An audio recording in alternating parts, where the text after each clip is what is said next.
أعوذ بالله من الشيطان الرجيم بسم الله الرحمن الرحيم والصلاة والسلام على سيدنا محمد وعلى آله وأصحابه أجمعين والسلام عليكم ورحمة الله وبركاته. Frères et sœurs, assalamu alaikum wa rahmatullahi wa barakatuh. J'espère que vous allez tous et toutes bien, heureux de vous retrouver afin de partager avec vous cette nouvelle et présente vidéo.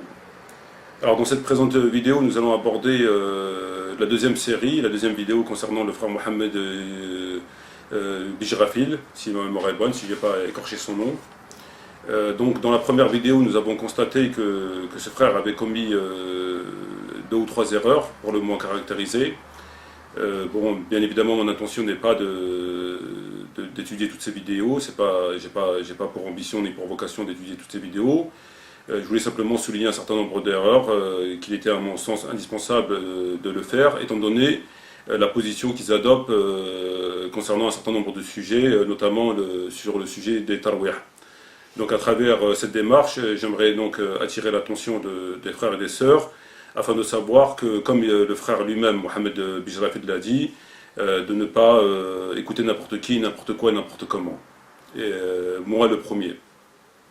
Donc il faut toujours être vigilant et prendre les choses au conditionnel et de vérifier la validité, la véracité des propos qui sont diffusés ici et là, et plus particulièrement sur le net. Donc dans cette présente vidéo qui s'intitule le commentaire, c'est un commentaire sur la vidéo qui a pour titre le sunnisme et le chiisme, partie 2 et 3. J'ai relevé deux erreurs caractérisées et une erreur que je considère comme étant une erreur d'appréciation. C'est pas une erreur théologique au sens propre du terme, cependant c'est à mon sens une erreur grave d'appréciation. Alors pour commencer, je vais vous laisser écouter le premier extrait du moment qui nous intéresse, de la partie que j'ai extrait dans sa vidéo, et on se retrouvera immédiatement après afin d'écouter mon commentaire sur ses propos. Juste une dernière question pour le sujet. Qu'est-ce que vous pensez du fait de dire alayhi salam sur la famille du prophète Why not? Je ne vois aucun. Il y a des hadiths du prophète sallam comme ça. Quand tu dis sallallahu alayhi wa ala alihi wa sahbihi wa sallam. Et après, c'est vrai que moi, ça me gêne un peu parce que. Ça me gêne un peu. Je vous cacherai pas, mais en effet, alayhi salam, pourquoi pas? Parce que c'est. On n'y peut rien, c'est la famille du prophète sallallahu alayhi wa sallam. Donc je comprends que les gens puissent le dire, mais moi, personnellement, je bloque un peu dessus. Il y a certains savants d'ailleurs qui pensent que ça ne se dit pas, mais bon.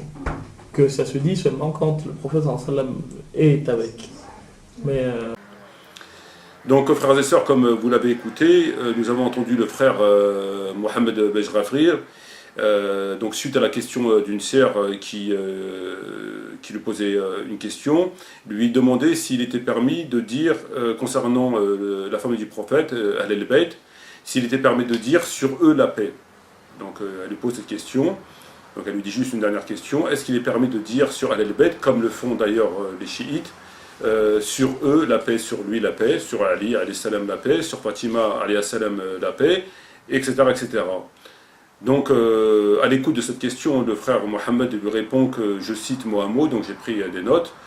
Moi ça me gêne, on n'y peut rien, moi je bloque dessus, un savant a dit que ça ne se disait pas.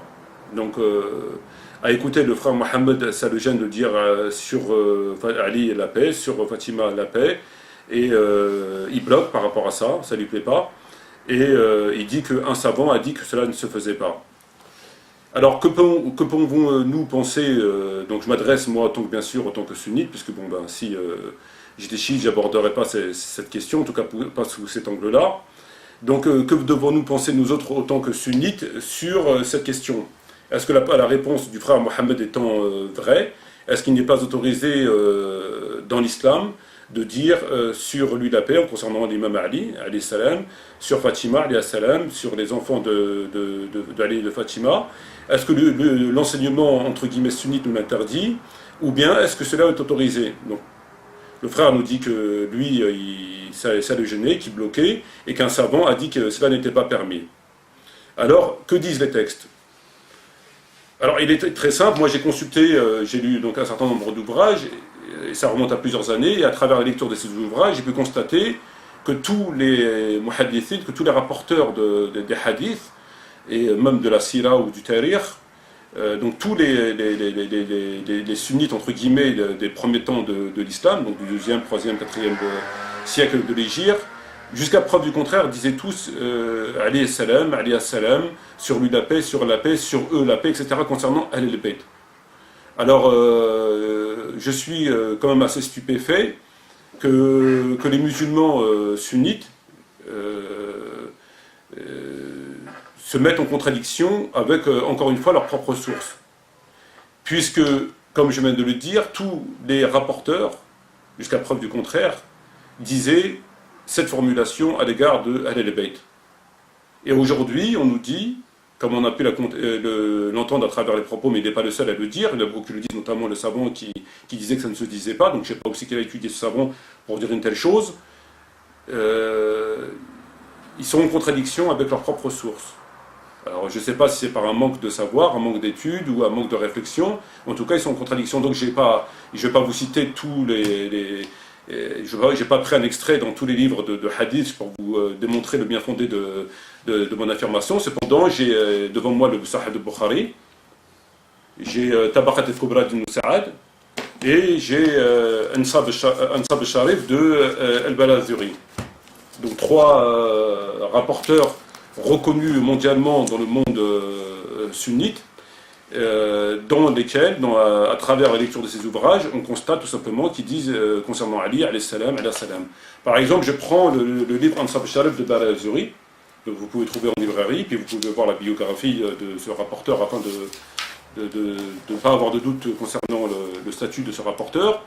Et je lis par exemple Sallallahu alayhi wa sallam Fatima tazawaja Ali wa ibn Abi Talib alayhuma salam. Donc là il dit alayhuma salam en parlant d'Ali et de Fatima. Donc sur eux la paix. Là il dit concernant Fatima, il dit ala Ali wa Fatima alayhuma salam.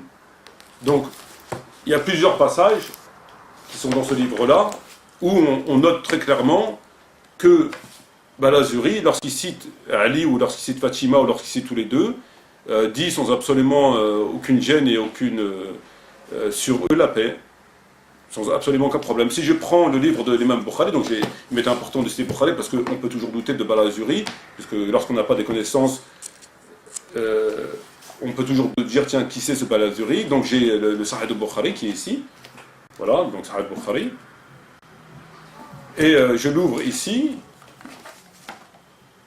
Donc Kitab al-Fadal des Sahaba, donc le livre des mérites et des compagnons, et j'ai un texte que j'ai mis en stabilo dans ce passage, et je vois qu'il y a écrit Inna Fatima alayha salam. Fatima sur elle la paix alayha salam. Et il en est de même pour Tabaqat Ibn Sa'ad, et il en est de même pour tous les livres de sources sunnites. Moi j'ai toujours vu dans les livres de sources sunnites cette formulation sur lui la paix, sur elle la paix, sur eux la paix, etc., etc. Donc lorsque le frère Mohammed nous dit que, je recite, moi ça me gêne, on n'y peut rien, moi je bloque dessus, un savant indique que cela ne se disait pas, je me demande très sincèrement où c'est qu'ils ont été à prendre leur science, j'arrive pas à comprendre, puisque tous les livres, comme je viens de le dire, le disent, à chaque fois ils le disent. Enfin, c'est pas systématique, mais vous trouverez à plusieurs reprises dans le livre concerné cette formulation. Voilà donc pour le premier point que j'ai considéré que le frère Mohammed se trompait. Donc en définitive, non seulement il est permis de dire Ali salam ou Ali salam ou alihuma salam ou alihum salam, mais en plus, à mon sens, je ne dirais pas que c'est une obligation, mais c'est une forte recommandation. Donc voilà pour le premier point. À présent, je vais vous laisser écouter la deuxième partie de la vidéo du frère, et on se retrouve immédiatement après pour apporter un commentaire sur ses propos. Abu Bakr as-Siddiq, a dit une fois à ses compagnons, fermez toutes les fenêtres qu'il y a dans cette mosquée, à l'exception de la fenêtre de Abu Bakr as-Siddiq. Comme vous avez entendu dans la deuxième partie de la vidéo, frères et sœurs, nous avons entendu le frère Mohammed nous dire que concernant Abu Bakr radiyallahu anhu, que le prophète avait dit de fermer toutes les portes, mis à part celle d'Abu Bakr. Enfin, lui, il n'a pas dit porte, il a dit fenêtre. Donc, il a dit, le frère Mohammed a dit que le prophète aurait dit de fermer toutes les fenêtres à part celle d'Abu Bakr, pour souligner le mérite d'Abu Bakr. Alors, donc, déjà, pour commencer, c'est pas une fenêtre, c'est une porte. Donc, le prophète a dit de fermer toutes les portes, il n'a pas dit les fenêtres, parce que les gens, même s'ils sortaient de la Jahiliya, ne rentraient pas par les fenêtres, ils rentraient par les portes. Donc de fermer toutes les portes qui donnaient à la mosquée, excepté celle d'Abu Bakr. Et la référence de ce hadith, je ne sais pas de mémoire si le frère l'a cité, elle figure de façon certaine dans le sahih de l'imam al-Bukhari. Donc il avance un certain nombre d'arguments sur lesquels, entre autres, il se repose pour souligner les mérites d'Abu Bakr, que bien sûr, je ne suis pas là pour contester aucunement. En tout cas, sur ce point théologique, sur ce point avancé comme argument, il est important d'apporter une petite rectification, qui est d'ordre purement théologique.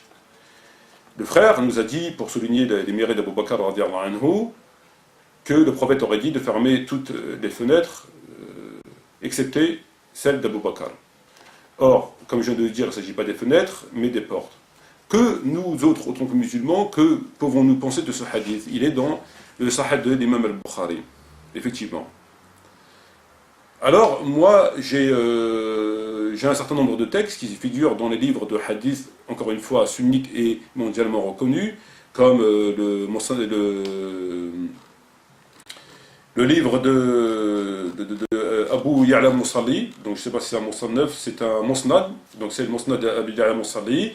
J'ai le Tabaqat de Ibn Sa'ad, me semble-t-il. J'ai aussi le livre de Mujmu' al-Kabir de Tabarani et d'autres livres de sources. Donc le texte que je veux vous citer, qui va rentrer en contradiction avec l'affirmation du frère Mohammed, est rapporté par un certain nombre de rapporteurs, dont entre autres Musnad Abi al-Musalli et puis d'autres rapporteurs à de multiples fois.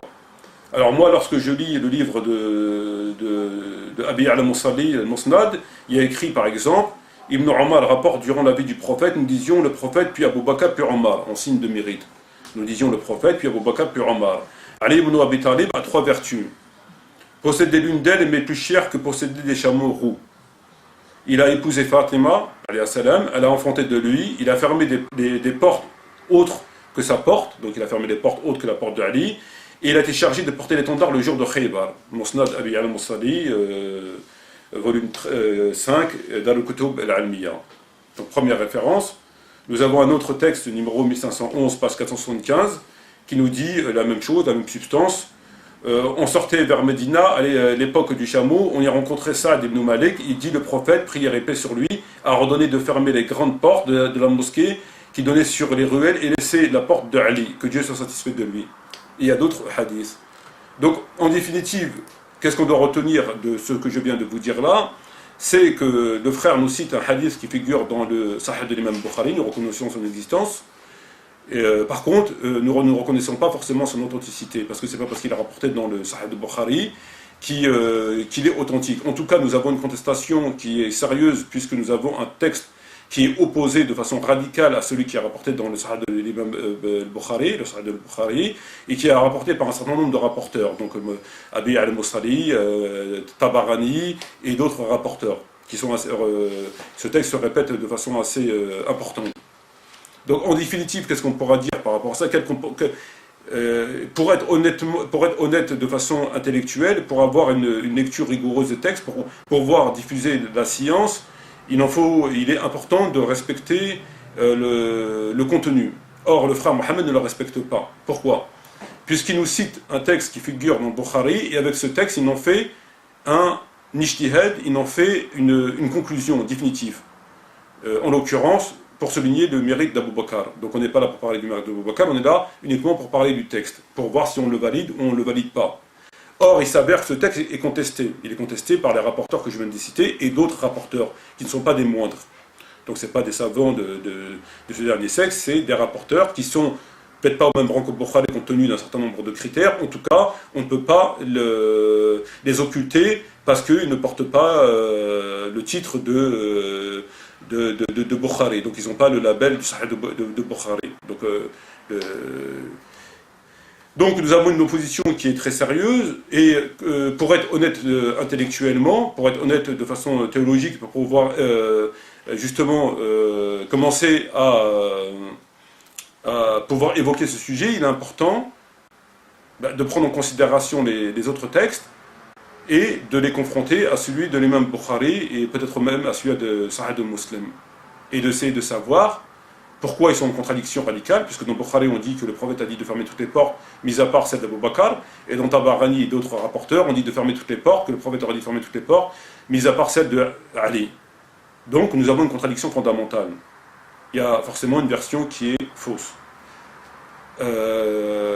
Donc on n'a pas le droit, en tant que théologien, en tant qu'étudiant, de prendre la version qui nous plaît le plus, qui nous arrange le plus, pour X ou Y raison. Or, vraisemblablement, c'est ce que le frère fait. Il a pris la version qui allait dans son sens. À travers cette version, il en a tiré une conclusion. À travers cette conclusion, il a pris une position qui diffuse. Dans ce cas-là, il va falloir que, s'il veut être un peu plus cohérent dans sa démarche théologique, en tout cas un peu plus honnête, qu'il nous dise pourquoi il n'a pas pris les autres versions, et en quoi la version de Bukhari serait plus authentique que celle rapportée par les autres rapporteurs. Donc certains vont dire parce que c'est Bukhari, mais comme on l'a vu à plusieurs reprises, Bukhari, tout n'est pas authentique dans Bukhari, et moins encore, il faut être encore un peu plus vigilant lorsqu'il s'agit de textes à connotation politique, puisque là on sait qu'on rentre dans un conflit entre les mérites. On a bien vu comment des livres ont été dénaturés, notamment celui de l'imam Tabari, et donc lorsque ça touche quelque chose de sensible comme les mérites des compagnons, et on sait qu'il y a une espèce de course au mérite, une espèce de concurrence entre telle et telle partie. Donc il est important d'être extrêmement vigilant, plus que si cela concernait un hadith sur l'odo, un hadith sur la zakat, etc. Donc la question, pour terminer ce deuxième point, étant que j'aimerais savoir pourquoi Mohamed Bejrafi prend un hadith qui est dans Bukhari et argumente avec ce hadith, tout en occultant les autres hadiths, et donc on ne les prenait pas en considération, lesquels rapportent que le prophète aurait dit de fermer toutes les portes, mis à part celle de Ali. Voilà la question. Donc par quelle démarche théologique, si démarche théologique il y a, donc s'il a étudié, ce que j'en doute fortement, mais en tout cas je pose la question en même temps à tous ceux qui m'écoutent et qui pensent comme ça, sur quelle démarche théologique, intellectuelle, on se permet de prendre la version de Bukhari et on occulte les autres versions, on ne les prend pas en considération. Pourquoi? Voilà, pourquoi? Au nom de quel raisonnement théologique? Donc, j'ai terminé le deuxième point. À présent, nous allons passer au troisième et dernier point. Ce troisième et dernier point, comme je l'ai dit au début de ma vidéo, je le considère comme étant non pas une erreur théologique, mais une erreur d'appréciation. C'est une erreur grave d'appréciation. Nous allons écouter l'extrait du frère et nous allons nous retrouver immédiatement après pour dire en quoi cela est une erreur d'appréciation. Donc écoutons l'extrait et je vous dis à tout de suite. Je ne peux pas accepter que l'on insulte Abu Bakr, c'est-à-dire je ne peux pas accepter que... Et d'ailleurs, il y a certains qui disent que peut-il y avoir de la foi dans la personne qui insulte Abu Bakr et Omar? C'est une question... Nous avons écouté donc le troisième et dernier extrait de la vidéo du frère, et nous avons pu écouter à travers cet extrait ceci. Donc je répète textuellement ce que le frère a dit, j'ai pris un petit bout de papier pour noter ses propos afin de ne pas les déformer. Donc il dit, ouverture des guillemets, peut-il avoir de la foi dans la personne qui insulterait Abu Bakr et Omar? Donc est-ce qu'une personne qui, en l'occurrence les chiites, qui insulterait Abu Bakr et Omar, peuvent-ils avoir la foi? Est-ce que c'est compatible d'avoir la foi et d'insulter Abu Bakr et Omar? Voilà sa question. Alors moi, j'aimerais lui retourner sa question, à lui ainsi qu'à ceux et celles qui pensent comme lui. Est-ce que on peut avoir la foi et bénir, appeler les bénédictions sur Muawiyah ibn Abu Sufyan, alors que ce dernier a fait ce conseil de façon unanime?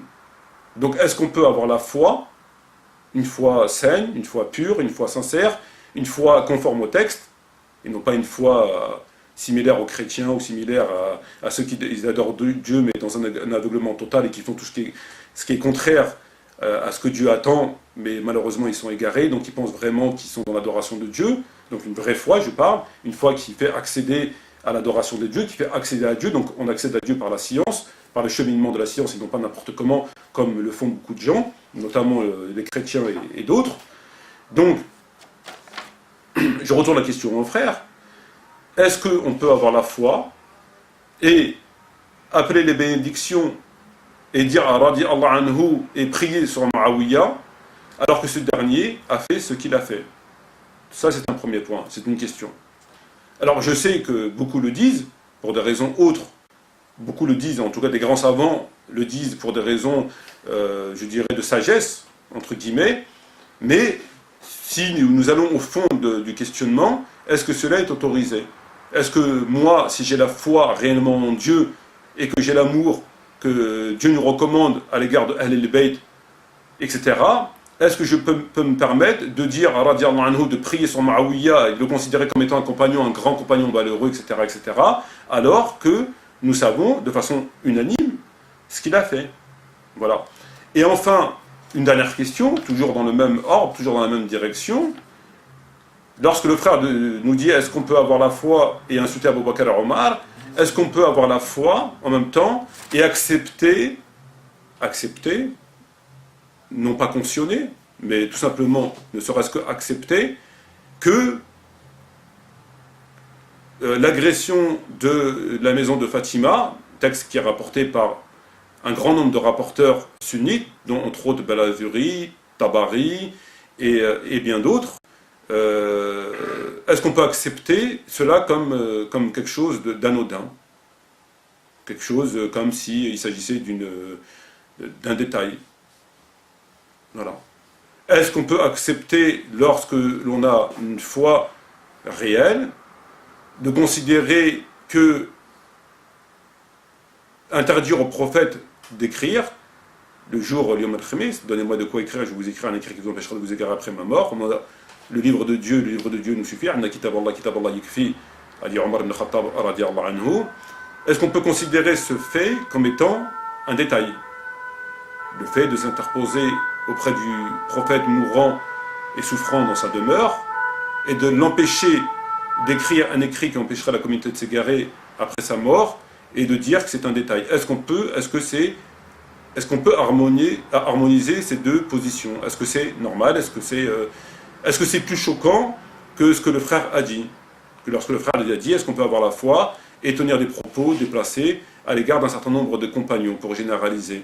Donc est-ce que cela est plus choquant que ce que je vous dis là, et qui est un fait unanime reconnu, sans absolument aucun doute? Voilà. Donc je considère qu'il y a un moment donné, il faut être en conformité avec ces textes, et d'arrêter de lire et de comprendre selon ce qu'on a envie de comprendre, et de faire un ijtihad et une réflexion qui prennent en considération l'intégralité des informations contenues dans les livres, et non pas qu'une analyse partielle de ces textes, et donc par conséquent partiale, bien évidemment. Donc est-ce qu'on peut continuer à étudier, à diffuser la science en prenant des textes comme ça, sans les réfléchir? Il a fermé les fenêtres alors que ce texte est contesté, mais on le zappe, c'est pas grave, on ne l'a pas vu, on ne veut pas le voir. Est-ce qu'on dit pas Alayhi salam alors que tous les sunnites, c'est pour ça qu'il faut faire une distinction entre sunnites et néo-sunnites. Le sunnite, le vrai sunnite, et le Bukhari, et Muslim, et les rapporteurs, les grands parmi les grands des premiers siècles de l'Hégire, lesquels ont contesté Trawih, lesquels ont tenu des propos qui sont en totale contradiction avec ce qu'on voit à l'heure d'aujourd'hui, au même titre qu'on peut souligner la contradiction évidente entre l'islam et les musulmans. Lorsqu'on lit le Coran et la Sunna, on voit bien qu'il y a, et c'est le moins qu'on puisse dire, une différence entre ce qui est écrit dans les textes et la pratique. Mais ça, c'est valable pour tout le monde, c'est valable pour les chrétiens, c'est valable pour ceux qui font appliquer la loi en France. On voit une distinction entre le code pénal français et le code de procédure pénale, et ce que font les juges, et ce que font à plus forte raison des policiers. C'est valable aussi chez les juifs, c'est valable aussi et surtout, je dirais, alors aujourd'hui chez les musulmans. Donc, est-ce qu'il est raisonnable de manger de ce pain-là? C'est-à-dire accepter d'être en contradiction avec ses propres sources et venir ensuite diffuser la science et égarer des gens. Donc nous avons vu ces textes-là, et j'aimerais, pour terminer, frères et sœurs, pour revenir au texte concernant les portes, de fermer les portes, mis à part à la porte d'Abu Bakr, il y a plusieurs récits sur des faits très importants qui sont contredits. Il n'y a pas que les portes, il n'y a pas que cette histoire de portes. Et beaucoup ont tendance à occulter ces textes-là, comme ils ont fait pour Tarawih. Lorsqu'ils ont pris le hadith, je crains que pour vous ce soit une obligation, mais ils font mine de ne pas voir le hadith qui dit « priez aux gens de votre... » Ça, ils n'ont pas vu. Quand ils écrivent des livres, quand ils font des textes sur Internet, ils ne le citent pas. Parce que s'ils venaient à le citer, ils ne pourraient plus apporter de commentaires, en tout cas des commentaires qui vont à l'encontre de la conclusion qu'ils se sont proposés, qu'ils se sont imposés de donner. Parce qu'avant même qu'ils écrivent des textes, avant même qu'ils commencent un débat, avant même qu'ils commencent à ouvrir la bouche, avant même qu'ils commencent à prendre le stylo, c'est très simple, ils savent déjà où ils vont aller. Avant même qu'ils prennent un livre, ils savent déjà où ils vont aller. Donc c'est truqué tout ça. C'est comme des juges qui viennent pour donner un verdict. Avant même qu'ils arrivent à s'installer dans la salle, sur leur siège pour donner le verdict, ils ont déjà tout manigancé entre eux, avant même d'avoir écouté les différentes parties, etc. etc. Donc c'est exactement la même chose. Donc sur le fait des portes, il y a beaucoup de choses qui sont contredites dans des livres de rapporteurs, et des rapporteurs de la première heure et de la première catégorie, c'est pas de la deuxième, troisième catégorie, ou des gens sur qui on peut jeter une certaine suspicion. Pour terminer, vous avez un exemple dans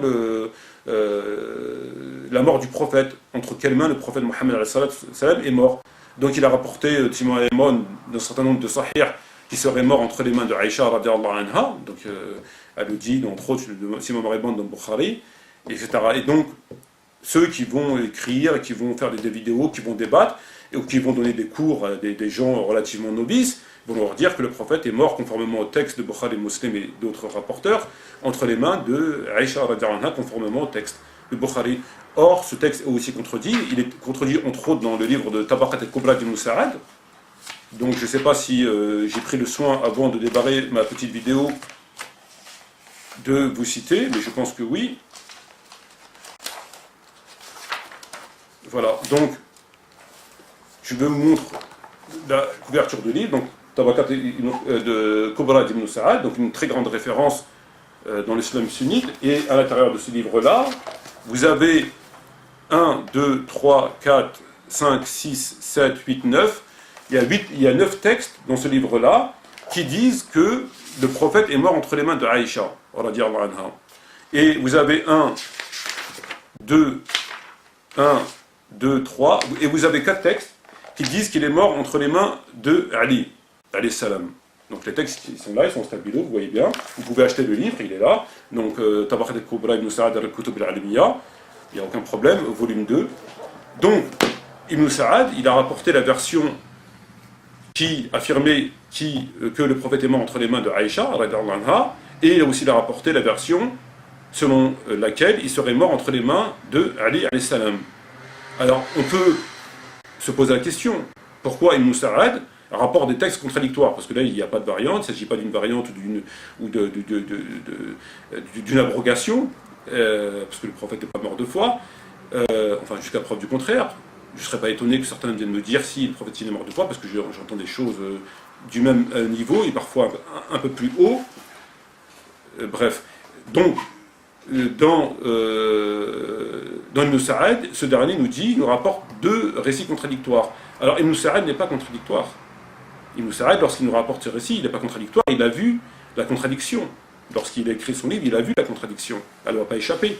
Cependant, il a probablement estimé que, étant dans l'impossibilité de choisir une version sur une autre, de donner la primauté sur une version sur une autre, donc il ne savait pas laquelle des 2 versions était authentique, à mon sens, il a préféré mettre les 2 versions pour éviter de tomber dans l'erreur. Alors maintenant, ce que font beaucoup, c'est qu'ils vont prendre la version qui les arrange, et vous dire, c'est rapporté dans Tabaqat al-Kubra, dans Bukhari, que le prophète est mort entre les mains de Aïcha, alors que ce texte est encore une fois contesté, comme on a pu voir pour les portes. Voilà. Donc moi, ce que j'aimerais dire pour terminer cette vidéo, j'aimerais dire tout simplement aux frères et aux sœurs d'être un peu plus vigoureux dans la recherche de la science, et à plus forte raison dans sa diffusion, puisque nous avons vu qu'il y a des erreurs qui étaient diffusées, et c'est des erreurs pour le moins élémentaires. Il ne faut pas sortir d'Al-Azhar pour savoir faire ça. On nous dit qu'il ne faut pas être cuisinier pour faire un œuf. Si je me trompe, cher, c'est bien ça. Donc évitez d'aller lire, ouvrez les livres, renseignez-vous avant de commencer à donner des cours et de propager ce qui n'est pas exact. Ça ne veut pas dire que c'est forcément faux, mais en tout cas, c'est contredit.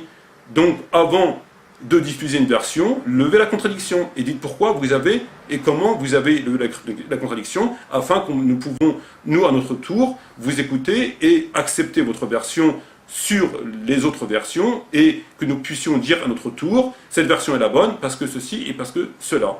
Sur ce, frères et sœurs, je vous dis bon Ramadan. J'espère à très bientôt, Inch'Allah, pour une prochaine vidéo. Je vous dis shukran jaziran wa salam alaikum wa rahmatullahi wa barakatuh. Et à bientôt, Inch'Allah, pour une prochaine vidéo.